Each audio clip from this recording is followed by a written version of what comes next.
நடைபெறக்கூடிய ரஜபுடைய மாதத்தில் அல்லாஹ் நம் அனைவருக்கும் பரக்கத் செய்வானாக.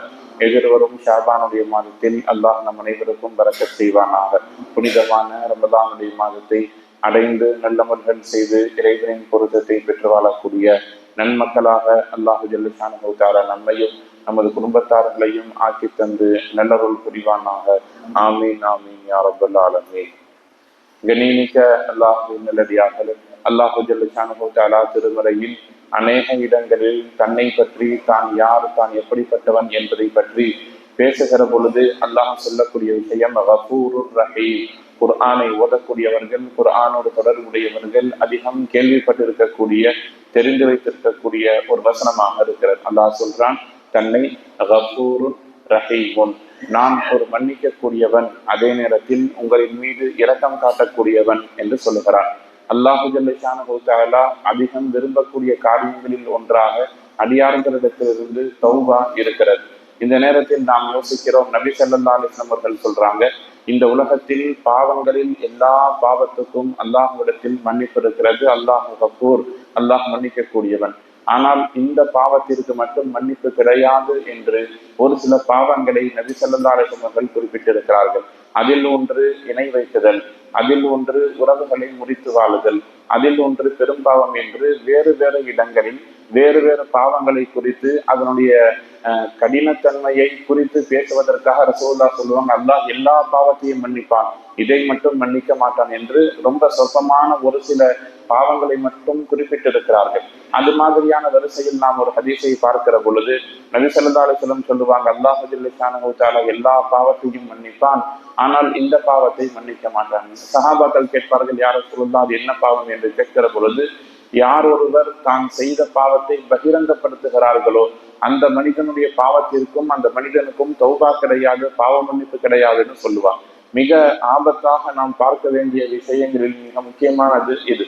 எப்படின்னா, அல்லாஹ்வுடைய யதார்த்தமாக அல்லாஹ் மனிதர்களிடத்தில் நடந்து கொள்ளக்கூடிய விஷயம் என்ன, முடிந்தவரை அல்லாஹ் நாம் சொல்லுவோம் மறப்போம் மன்னிப்போம் என்கிற ரீதியில் இந்த விஷயத்தை கடந்து செல்வோம்னு நிறைய பேர் சொல்லுவாங்க. இது அல்லாஹுக்கு தான் முழுக்க முழுக்க பொருந்தும். அல்லாஹ் அடியார்களுக்கு செய்யக்கூடிய ரஹ்மத், அருள் கொடை என்னன்னு சொன்னா நம்முடைய பாவங்களை வெளிப்படுத்தாமல் இருப்பது.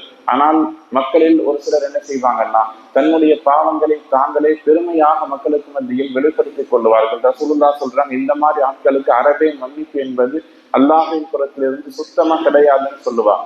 அல்லாஹ் மறைத்து வைத்திருக்கிறார், அதை நீங்கள் ஏன் வெளிப்படுத்திக் கொள்ளுகிறீர்கள்? அல்லாஹ் பொதுவா ஒரு மனிதனுடைய பாவத்தை பகிரங்கப்படுத்துதல் என்கிற ரீதிக்கு வந்து விட்டான்னு சொல்லி சொன்னால் யாரும் யாரையும் இங்கே நேரடியாக பார்த்து கொள்ள முடியாது. நம்முடைய யதார்த்தமான தன்மை என்ன?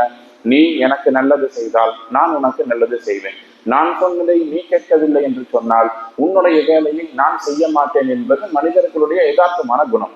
நம்முடைய மனைவி நம்முடைய சொல்லை கேட்டு நமக்கு கட்டுப்பட்டு சரியாக நடந்தால் நாம் அவருக்கு தேவையானதை செய்து கொடுப்போம். ஒரு பெண் தன்னுடைய கணவர் தனக்கு சரியான முறையில் நடந்து கொண்டால் அவருக்கு சாப்பாட்டிலிருந்து எல்லாம் சரியாது. இதே கணவர் மனைவியோடு முரண்படுகிற பொழுது உணவிலிருந்து ஆரம்பித்து எல்லா இடத்திலேயும் முரண்பாடுகள் வரும். அதே மாதிரி அல்லாஹ் நம்மிடத்தில் நடந்து கொண்டால் எப்படி இருக்கும் யோசித்து பாருங்கள். ஒரு நாளைக்கு 5 வேளை தொழுதால் தான் அன்னைக்கு நமக்கு சாப்பாடுன்னு இருந்துச்சுன்னா நம்முடைய நிலைமை என்ன ஆகும்? ஒருவேளை நீங்கள் பாவம் செய்தால் அல்லாஹ், நீங்கள் பாவம் செஞ்சீங்கன்னா நான் உங்களுக்கு ரிசுக்கு தர மாட்டேன்னு சொல்லி அல்லாஹ் முடிவு செய்தால் நம்முடைய சூழ்நிலை என்ன என்று நாம் யோசிக்கிற பொழுது ரொம்ப ஆச்சரியமாக இருக்கும். அல்லாஹ் நம்ம எவ்வளவோ முரண்பட்டாலும் கூட நமக்கு தர வேண்டியதை தந்து கொண்டே இருக்கிறான். எல்லாவற்றுக்கும் மேலாக அல்லாஹ் கஃபூருன் ரஹீமுன், பாவ மன்னிப்போடு சேர்ந்து இரக்கத்தையும் அல்லாஹ் சேர்த்திருக்கிறான். அது என்ன பாவ மன்னிப்பும் இரக்கமும்னு பார்த்தா, பாவத்தை மன்னிப்பதோடு மட்டுமல்லாமல் நம்முடைய பாவத்தை மறைத்து நம்மின் மீது அல்லாஹ் இரக்கம் காட்டியிருக்கிறான். ஒரு சில மக்கள் வெளியே பார்ப்பதற்கு மிக பெரும் இறைநேசர்களை போல இருந்தாலும் கூட அந்த அவர்களிடத்தில் பெரும்பாவங்கள் சமயங்களில் நிகழ்ந்து கொண்டிருக்கும். அல்லாஹ் அதை தன்னுடைய கருணையை கொண்டு மறைத்து வைத்திருப்பான். ஒரு சஹாபி நபி ஸல்லல்லாஹு அலைஹி வஸல்லம் வருவாங்க, யா ரசூலுல்லாஹ், என்னை நீங்கள் கல்லெறிந்து கொள்ள வேண்டும், என்ன காரணம்? நான் விபச்சாரம் செய்து விட்டேன்னு சொல்லுவாங்க. நபி ஸல்லல்லாஹு அலைஹி வஸல்லம் அவர்களை எந்த பதிலும் சொல்ல மாட்டார்கள், எதுவும் பேச மாட்டார்கள், முகத்தை திருப்பிக் கொள்வார். ரசூலுல்லாஹ் வலதுபுறத்திலிருந்து இடதுபுறம் திரும்பி உட்கார்ந்த பொழுது அவர் அந்த சஹாபி மீண்டும் அவருக்கு ரசூலுல்லாஹ்வுக்கு முன்னால் வந்து உட்கார்ந்து, யா ரசூலுல்லாஹ், நான் விபச்சாரம் செய்து விட்டேன், எனக்கு தண்டனை கொடுங்கள். ரசூலுல்லாஹ் இந்த பக்கம் திரும்பிக்குவாங்க, அந்த பக்கம் திரும்பிக்கொள், பதிலே சொல்ல மாட்டார். கடைசியில் அவர் மீண்டும் மீண்டும் கேட்கிற பொழுது சஹாபாக்கள்கிட்ட சொல்லுவாங்க, இவர் குடித்திருக்கிறாரான்னு பாருங்க, சுயநினைவு இல்லாமல் ஏதாவது பேசுகிறாரான்னு பாருங்க. இல்லை யா ரசூலுல்லா, தெளிவாக இருக்கிறார். அப்பொழுது ரசூலுல்லா அவருக்கு தண்டனை நிறைவேற்ற சொல்லுகிற பொழுது சொல்லுவாங்க, அல்லாஹ்வே உன்னுடைய பாவத்தை மறைத்து வைத்திருக்கிற பொழுது நீ ஏன் இதை வெளிப்படுத்தி கொண்டு எனக்கு நீ தண்டனை கொடுக்க வேண்டும் என்று கேட்டுக்கொண்டிருக்கிறாய்? அல்லாஹ்ட்ட போய் தௌபா செய்திருக்கிறான் இல்லையா, அல்லாஹ் மன்னிக்கத்தானே செய்வான் என்று அந்த சஹாபியிடத்தில் பேசியதை ஹதீஸ்களில் நம்மால் பார்க்க முடிகிறது. அல்லாஹ் விரும்பக்கூடிய காரியங்களில் ஒன்று, அல்லாஹ் எல்லா மக்களிடத்திலேயும் நடந்து கொள்ளக்கூடிய முறைகளில் ஒன்று பாவங்களை மறைத்து வைப்பது, பாவங்களுக்கு தௌபா வழங்குவது. இந்த இரண்டையும் அல்லாஹ் நமக்கு செய்திருக்கக்கூடிய ஒரு பெரும் கருணை. ஒரு மனிதன் அல்லாஹுக்கு இணையாக யாரையும் நினைக்காமல் உறவுகளை பேணி வாழக்கூடிய சூழ்நிலையில் எவ்வளவு பெரிய தவறுகள் செய்திருந்தாலும் கூட அந்த மனிதனுடைய உள்ளத்திலிருந்து வெளிப்படக்கூடிய இஹ்லாஸான தௌபா இருக்கும்னு சொன்னா அல்லாஹ் அவனுடைய பாவத்தை மன்னிப்பதற்கு தயாராக இருக்கிறான். ஆனால் நாம் என்ன செய்கிறோம்? பாவங்களை வெளிப்படையாக பேச ஆரம்பிக்கிறோம். அதை பெருமையாக பேசக்கூடிய மக்கள் கூட இருக்கிறார்கள். நான் யார் தெரியுமா, என்னுடைய நிலைமை என்ன தெரியுமா, நான் எப்பேற்பட்ட பாவி தெரியுமா என்று பாவத்தை வைத்து பெருமை அடிக்கக்கூடிய, பாவத்தை வெளிப்படுத்தக்கூடிய மக்கள் நிறைய இருக்கிறார்கள். ஆனா அல்லாஹ் அதை அறவே விரும்புவது கிடையாது. மூசா அலைஹிஸ்ஸலாம் தன்னுடைய காலகட்டங்களில் பஞ்சம் அதிகமாகிற பொழுது மக்களை எல்லாம் ஒன்று கூட்டி அல்லாஹ்விடத்தில் தௌபா செய்வதற்காக போவாங்க, மழை இறங்காது. அப்ப அல்லாஹ் என்ன சொல்லுவான், உங்களுக்கு மத்தியில் நீண்ட காலம் 10 வருஷம் 50 வருஷம் பாவம் செய்த ஒரு பாவி இருக்கிறார், அவர் வெளியே போனாதான் மழை இறங்கும், இல்லாட்டி மழை இறங்காது. மூசா அலைஹிஸ்ஸலாம் அறிவிப்பு செய்வார்கள், இங்கே ஒரு பெரிய பாவி இருக்கிறார், அவர் வெளியே போனாதான் மழை இறங்கும். அந்த மனிதன் என்ன செய்வான்னா, மக்களுக்கு மத்தியில் தன்னை ஒரு பாவியாக வெளிப்படுத்துவதை விரும்பாமல் தன்னுடைய ஆடைக்குள்ளே முகத்தை நுழைத்து கொண்டு அல்லாஹ்விடத்தில் அழுது தௌபா செய்வான், மழை இறங்கிவிடும்.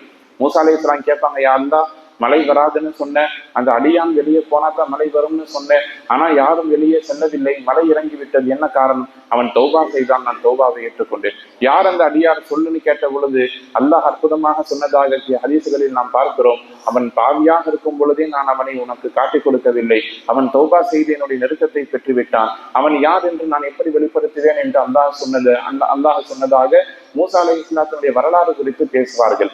விஷயத்தினுடைய நம்பகத்தன்மை ஒரு புறம் இருந்தாலும் கூட இது எவ்வளவு பெரிய படிப்பினை தரக்கூடிய விஷயம் என்பதை நாம் இங்கே யோசிக்க வேண்டும். அல்லாஹ் ஒவ்வொரு அடியார்களுக்கும் செய்திருக்கக்கூடிய அற்புதமான காரியம் பாவங்களை மறைத்து வைத்திருத்தல், அவனுக்கான தௌபாவை கொடுக்குதல். இந்த நேரத்தில் ஹதீஸை மீண்டும் நாம் நினைவூட்டுகிறோம். நம்மிடத்திலிருந்து வெளிப்படக்கூடிய இறைவனுக்கு முரண்பாடான காரியங்களை, மார்க்கத்திற்கு புறம்பான செயல்பாடுகள் ஏதாவது வெளிப்பட்டால் நாம் தௌபா செய்ய வேண்டுமே தவிர மக்களுக்கு மத்தியில் அதை பகிரங்கப்படுத்தக்கூடாது. என்ன காரணம் என்பதை மட்டும் நாம் சுருக்கமாக சொல்லி நிறைவு செய்ய வேண்டும். எப்பொழுது சமூகத்துக்கு மத்தியில் பாவங்கள் வெளிப்படையாக செய்யப்படுகிறதோ, வெளிப்படையாக பேசப்படுகிறதோ, அந்த பாவம் சாதாரணமாகிவிடும். எல்லாருமே அதை பத்தி பேசிட்டு இருந்தா அதை எப்படி நியாயப்படுத்துவாங்க தெரியுமா? யாரும் செய்யாததையா என் பையன் செஞ்சிட்டான், இதெல்லாம் சகஜம்தான்னு சொல்லி பாவங்கள் சகஜமாக செய்வதற்கு அதை வெளிப்படுத்துவது காரணமாக இருக்கும். உதாரணத்துக்கு ஒரு விஷயத்தை மட்டும் யோசித்து பாருங்களேன். மதம் மாறி திருமணம் செய்தல் என்பது இஸ்லாத்துல ஒரு பெரும் பாவமாக பார்க்கப்படுகிறது. அது கிட்டத்தட்ட விபச்சாரத்திற்கு ஒப்பான ஒரு காரியம். ஆனா இப்போதைக்கு நாம பார்க்கிறோம், நிறைய நபர்களை கேள்விப்படுகிறோம், கணவன் கஃபிராகவே இருக்கிறான், மனைவி முஸ்லிமாகவே இருக்கிறார், 2 பேரும் திருமணம் செய்து கொண்டு வாழ்ந்து கொண்டிருக்கிறார். இதை ஒரு பெருமையின் அடையாளமாக, ஒரு கண்ணியமான ஒரு ஸ்டேட்டஸா பார்க்கக்கூடிய அளவுல மக்கள் வந்து விட்டார்கள். உங்க பையன் பேர் என்ன? ஒரு பையனை நான் சந்திக்க நேர்ந்தது, உங்க அத்தா பேர் சொல்லுங்கன்னு சொல்லி எழுதுகிற பொழுது அவன் சூர்யான்னு சொல்றான், ஒரு காஃபிருடைய பெயரை சொல்லுகிறான். ரொம்ப ஆச்சரியமா இருந்தது. மறுநாள் சரியா கேட்டுட்டுவான்னு சொல்றோம், மீண்டும் காஃபிருடைய பெயரை சொல்லுகிறான். ரொம்ப ஆச்சரியமா இருக்கு. ஒரு 4 நாள் கழிச்சு அப்துல்லான்னு சொல்றான். என்ன காரணம்னு பார்த்தா, கணவன் காஃபிராகவே இருக்கிறார், மனைவி முஸ்லிமாகவே இருக்கிறார், வாழ்ந்து கொண்டிருக்கிறார். இது மாதிரியான கலாச்சாரம் மக்களுக்கு மத்தியில் பெருகி வருகிற பொழுது அதை அவர்கள் எப்படி நியாயப்படுத்துறாங்கன்னா, ஊர்ல செய்யாததே என் பையன் செஞ்சுட்டான், எல்லாம் அப்படித்தான் இருக்கிறாங்க, இதெல்லாம் சகஜம்தான் சொல்லி கடந்து செல்லக்கூடிய சூழ்நிலை ஏற்படுகிறதுன்னு சொன்னா, பாவத்தை வெளிப்படுத்துவதும் அதை சகஜமாக பெருமையாக பேசிக்கொள்வதும் தான் காரணம். எனவேதான் ரசூலுல்லாஹ் சொன்ன ஹதீஸை இப்ப யோசித்து பாருங்க. எல்லா பாவத்திற்கும் மன்னிப்பு உண்டு. ஒரு மனிதன் தான் செய்த பாவத்தை வெளிப்படுத்துகிற பொழுது அல்லாஹ் அதை மன்னிக்க மாட்டான் என்று நபி ஸல்லல்லாஹு அலைஹி வஸல்லம் அவர்கள் சொல்லியிருக்கிறார்கள்னு சொன்னா, அதனுடைய கணத்தை நாம் உணர வேண்டும்.